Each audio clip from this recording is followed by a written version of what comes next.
Fascist সরকারের পতনের পর কিন্তু আমরা দেখেছি প্রত্যেকটি ছাত্র সংগঠনই তাদের কার্যক্রমে পরিবর্তন নিয়ে আসছে।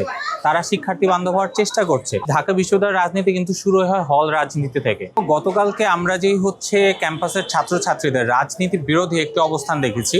এটা কিন্তু মূলত গত 14-16 বছর ছাত্রলীগ আমাদের হল প্রশাসনে যারা ছিলেন তাদের পরোক্ষ মদদে কিন্তু হলে যে নির্যাতন করেছে বা গেস্ট রুম কালচার করেছে, মূলত তার বিরুদ্ধে তাদের প্রতিবাদ।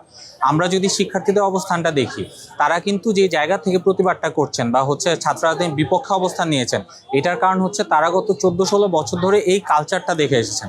তারা কিন্তু ঢাকা বিশ্ববিদ্যালয়ের যে ছাত্র রাজনীতির সোনালী অতীত সেটি তারা দেখেননি, এবং সেই জায়গা থেকে তারা যে দাবি জানাচ্ছেন আমরা তাকে মর্যাদা জানাই।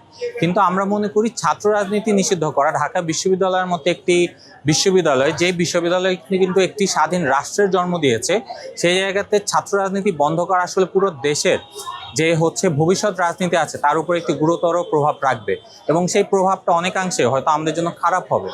সেই জায়গা থেকে আমরা মনে করি, যেহেতু হল প্রশাসনের পরোক্ষ মদত ছিল ছাত্রলীগের বিভিন্ন কর্মকাণ্ডে এবং তাদের সব আইনগতভাবে বহির্ভূত কার্যক্রমে, সেই জায়গা থেকে আমরা প্রথমে মনে করি যে হল প্রশাসনকে আসলে নিজের জায়গায় দায়িত্ববান হতে হবে, নিজের গাফলতির জায়গাগুলোকে চিহ্নিত করতে হবে, এবং তাদেরকে আগে সংকল্প করতে হবে যে আমরা কোনো ধরনের ছাত্র রাজনৈতিক সংগঠনের প্রতি কোনো ধরনের আমরা পক্ষপাতী হব না, বা আমরা আমাদের দায়িত্ব জায়গা থেকে ঠিকমতো কাজ করব।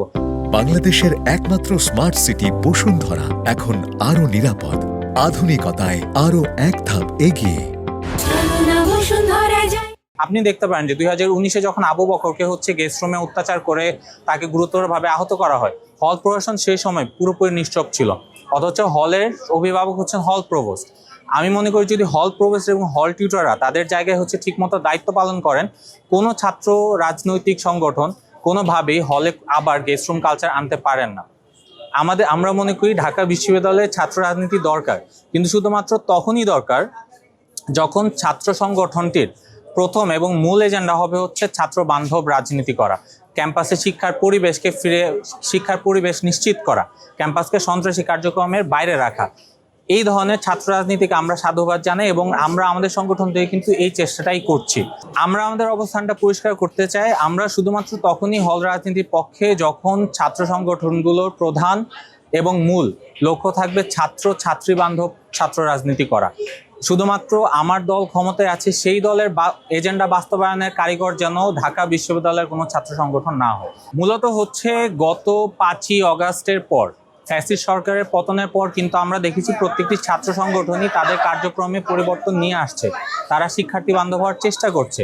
আপনারা জানেন যে আগামী মাসের 9 তারিখ কিন্তু ডাকসু ইলেকশন, সেখানে হল সংসদের নির্বাচন হবে।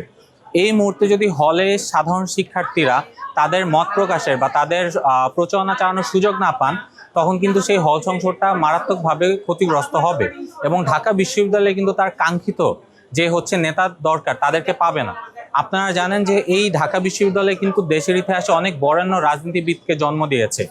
সেই ঢাকা বিশ্ববিদ্যালয়ের রাজনীতি কিন্তু শুরু হয় হল রাজনীতি থেকে। আমরা মনে করি এই মুহূর্তে হলগুলো খুবই অস্থিতিশীল অবস্থায় আছে। প্রশাসনকে এখানে এগিয়ে আসা দরকার, যেন হলগুলোতে সুষ্ঠু ছাত্র রাজনীতি চলমান থাকতে পারে। আপনারা জেনে থাকবেন যে গতকাল রাতে আমাদের বিশ্ববিদ্যালয় প্রশাসন থেকে ছাত্র রাজনীতি নিষিদ্ধ করা হয়েছে। তো আমি বাংলাদেশ জাতীয় ছাত্র সমাজ ঢাকা বিশ্ববিদ্যালয়ের সদস্য সচিব হিসেবে এটা মনে করি যে এটি আমাদের শিক্ষার্থী বান্ধব পরিবেশ সৃষ্টি করবে না। আমি মনে করি বাংলাদেশের সকল বিশ্ববিদ্যালয়, পাবলিক ও প্রাইভেট বিশ্ববিদ্যালয় ছাত্র রাজনীতি উঠে আসাটা খুবই গুরুত্বপূর্ণ। আমাদের পার্টির চেয়ারম্যান জনাব আন্দুর রহমান পার্থ ভাই সবসময় একটা কথাই বলে থাকেন যে তরুণ, স্মার্ট এবং যোগ্য নেতৃত্বের মাধ্যমে দেশের রাজনীতিকে খুব বেশি পরিপূর্ণ করা প্রয়োজন। এখন আমরা যদি ছাত্র রাজনীতিকে নিষিদ্ধ করে দিই, তাহলে হল ছাত্র রাজনীতি নিষিদ্ধ করার ফলে একটা নেতা যেভাবে বিল্ড আপ হওয়ার প্রসেসটা সেখানে ব্যাহত হয়ে যায়। সো রুট লেভেল থেকে যখন আমরা ছাত্র রাজনীতিকে নিষিদ্ধ করে দেব, তখন ছাত্র রাজনীতি নিষিদ্ধ করার ফলে যে ঝামেলাটা সৃষ্টি হতে পারে, ছাত্র নেতা প্রসেস করার যে রিক্রুটমেন্ট প্রসেসটা বন্ধ হয়ে যাবে। বন্ধ হওয়ার ফলে যে ভ্যাকুয়ামটা ক্রিয়েট হবে, সেটার মাধ্যমে আমরা দেখব বিগত 16 বছরে আমরা যেরকম বিভিন্ন ধরনের অসাধু লোকদেরকে রাজনীতিতে আসার নিউজ দেখেছি বা তাদেরকে সেই পরিক্রমাটা দেখেছি, সেই পরিক্রমাটা আবার সৃষ্টি হবে। আমি পার্সোনালি মনে করি, এবং আমাদের দলের প্রধান বক্তব্য এটাই, সুস্থ ও সম্প্রীতিমূলক দুর্নীতিবিহীন চাঁদাবাজবিহীন একটি এমন রাজনীতি প্রতিষ্ঠা করা যে রাজনীতির মাধ্যমে একজন সৎ, যোগ্য এবং মানুষের কল্যাণে কাজ করে এমন ছাত্ররাই রাজনীতিতে উঠে আসবে এবং দেশের জনগণের কল্যাণে কাজ করবে। সো আগামী ডাকসুতে আমাদের ইচ্ছা হচ্ছে এটাই। সো হলের রাজনীতিকে এমনভাবে গঠনভাবে সাজানো, যার ফলে নেতাগুলো নিজেদের কাজকে সুসংগঠিতভাবে গঠন করতে পারে, শিক্ষার্থী বান্ধব একটি পরিবেশ ক্রিয়েট করতে পারে এবং শিক্ষার্থীদের যথাসম্ভব কল্যাণের ক্ষেত্রে তারা কাজ করতে পারে। ডাকসু নির্বাচনের প্রস্তুতির জন্য আমাদের যথাসম্ভব প্ল্যান আমাদের হাতে রয়েছে, সেই প্ল্যানে অনুযায়ী আমরা আগাচ্ছি। তো আমাদের প্রথম প্ল্যানটা শিক্ষার্থীদেরকে ঢাকা বিশ্ববিদ্যালয়ে অথবা বাংলাদেশের যে কোনো বিশ্ববিদ্যালয়ে শিক্ষার্থী বান্ধব পরিবেশ সৃষ্টি করা। আমরা বিগত 16 বছরে ফ্যাসিবাদে দেখেছি যে যারা অসৎ, যারা চাঁদাবাজের সাথে সম্পৃক্ত, যারা দুর্নীতি গুমের সাথে সম্পৃক্ত, তাদেরকে রাজনৈতিক বড় বড় পদে দেওয়া হয়, যার ফলে যার মধ্যে রাজনৈতিক আদর্শ বেড়ে ওঠার কথা ছিল সেই লাইমলাইটটা পাচ্ছে না। আমাদের বাংলাদেশ জাতীয় ছাত্র সমাজ এবং আমাদের পার্টি চেয়ারম্যান জনাব আন্দুর রহমান পার্থ ভাই এটা বিশ্বাস করেন যে যোগ্য নেতাদেরকে সঠিক পরিমাণে স্পেস দিয়ে রাজনীতিতে আসাটা খুবই গুরুত্বপূর্ণ একটি কাজ। তিনি সেই পদ্ধতিটাকে খুব সুন্দর মতন আমাদের মাঝখানে প্রতিষ্ঠা করতে চান।